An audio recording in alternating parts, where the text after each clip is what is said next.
Now by Admiral James Stavridis. He is, of course, former Supreme Allied Commander of NATO, former Commander of Southern Command. Admiral, how are you this morning?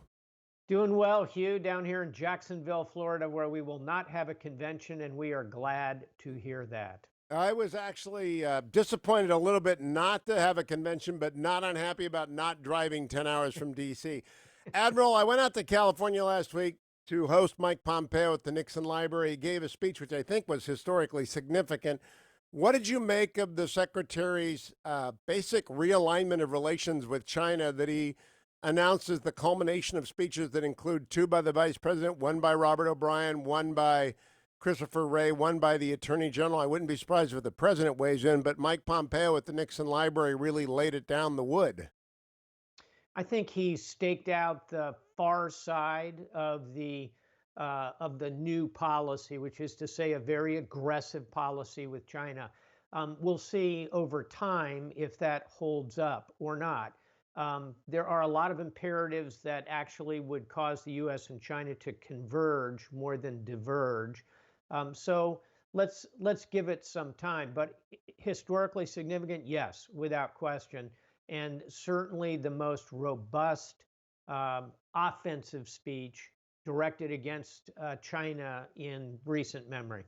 So when the Houston consulate closes at the same time, and the Law of the Sea treaty is even before he arrived announced to be enforced in all of its particulars, what is the message that the CCP is receiving from the United States, Admiral?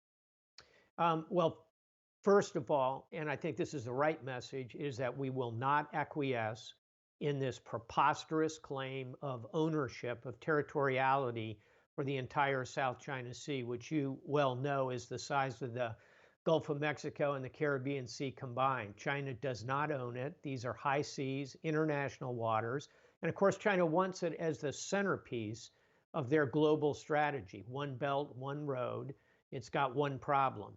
It doesn't have the kind of natural resources, oil, gas, that are extant in that South China Sea. So China wants those waters to control those resources, and also because the geography would permit them then to put even more pressure on Taiwan, more pressure on the Philippines, more pressure on Vietnam, more pressure on Thailand coming around the corner. So it's a big, aggressive move by China to claim it. I think the administration is absolutely correct, aligning itself with the international courts, the views of other interlocutors in the region, that this will not stand. And it means we're going to have to continue these freedom of navigation patrols, sending our warships into these waters, our military aircraft flying overhead to demonstrate that we will not acquiesce in this claim of territoriality.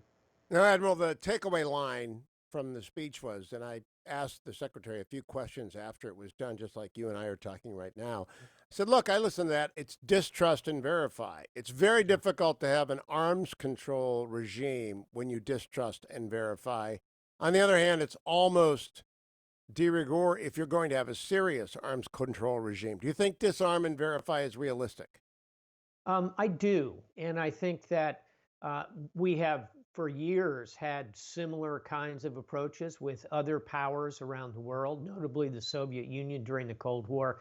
I thought it was a nice line by President Reagan to say trust but verify. But in fact, we distrusted and then verified. I think that's really the way great powers have to interact. I do agree that we should press forward and try and get some kind of nascent arms control agreement. And right now, it's to our advantage to do so because China still has an extremely small nuclear arsenal compared to the United States. They have only hundreds of warheads. We have thousands of warheads. We've still got leverage. This would be a good time to do it. The second thing we should do, more at a tactical level, Hugh, than the strategic arms control agreement, is to agree tactical protocols that would separate our warships, separate our combat aircraft when they are operating together on the high seas. We had such protocols with the Soviet Union at the height of the Cold War, and they avoided the kind of inadvertent young commander in command of a destroyer, young lieutenant hotshot pilot who's going to fly just a little too close to that American ship. gets shot down, inadvertent incident, all of a sudden we're off to the races with real combat. Now, let me ask you, Admiral, about the other message of the speech, which was really directed at corporate America. And at the Carlyle Group, you serve as an advisor to a lot of American CEOs, and you've been around and you know these people. He's saying if you're dealing with China and you are in any way allowing them to dictate your public policy, your public pronouncements, how do you look in the mirror? Are you allowing the market forces of China, and I think he was speaking here to Hollywood and the NBA specifically, to dictate to you? What do you make of that direct challenge to American CEOs to pick up the ball and get in the game? I think it is time to make that challenge and also to emphasize to those CEOs and those companies that they will be backed up by the full force and faith of the US government if they take these aggressive positions. And let's start kind of from the outside and work in. I think it's clear to all of us that China should not dictate the way Americans behave in America. They shouldn't try and put constraints on our free speech, as they've tried to do, tried to pressure NBA executives to withdraw comments about human rights in China. That's preposterous, along the same lines as claiming the entire South China Sea. Then there's another zone of how American businesses operate globally outside of China.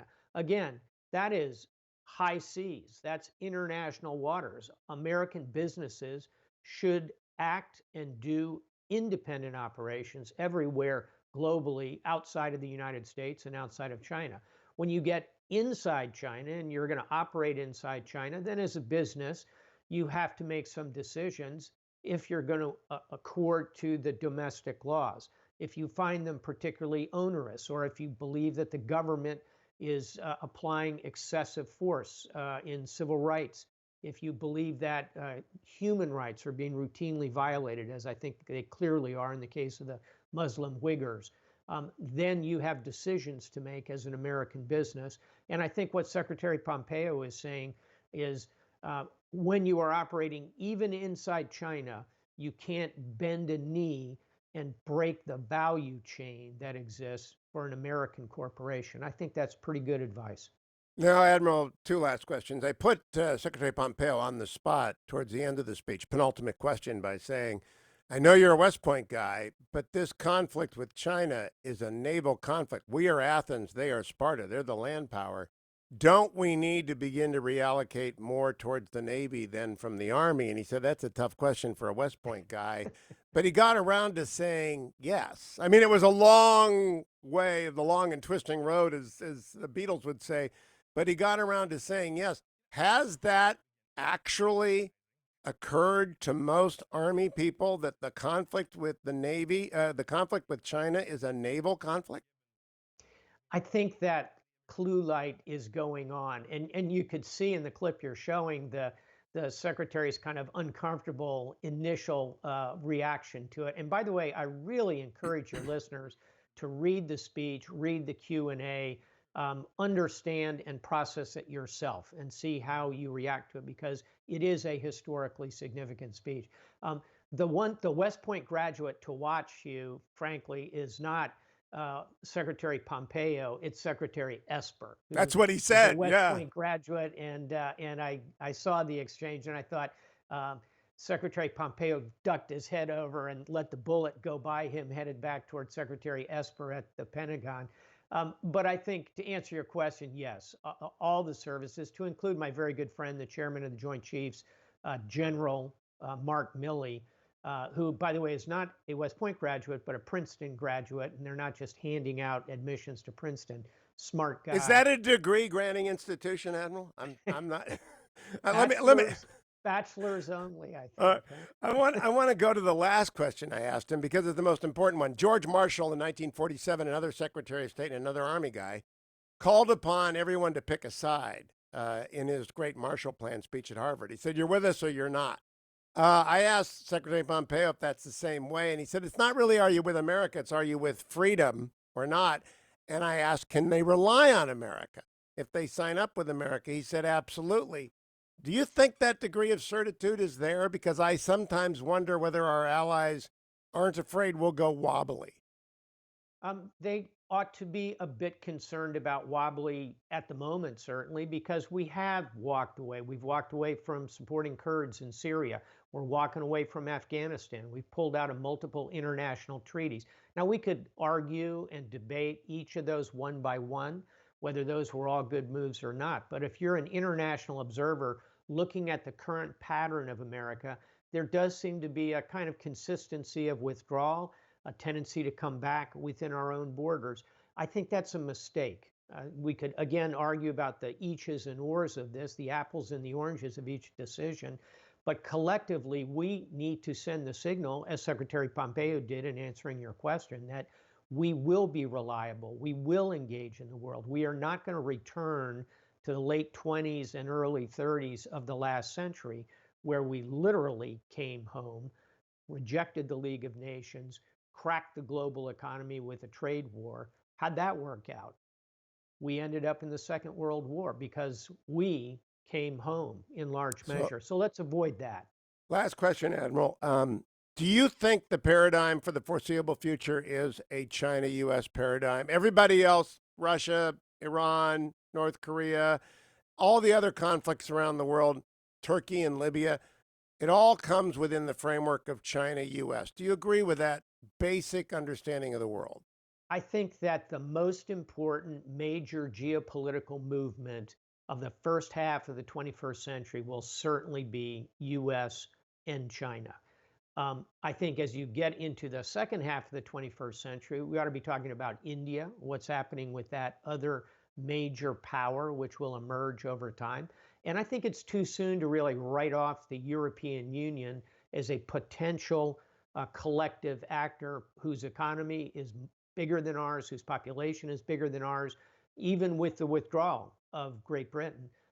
So there will be other actors, and certainly some of the smaller countries you mentioned will operate in and out of that China frame. But to your point, we just saw Iran effectively sign up with China on One Belt, One Road. I think that's a good example of the trend line ahead of us. It's why it is all the more important that we have a strategic plan for dealing with China. Whether you agree or not with the sketch that the administration has laid out, it's a start in putting a plan together. Let's have a national conversation about it. We need to confront China where we must. There'll be zones where we can cooperate, but we need a strategic plan for dealing with China.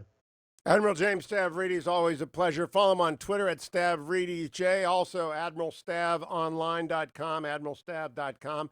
Let me remind you as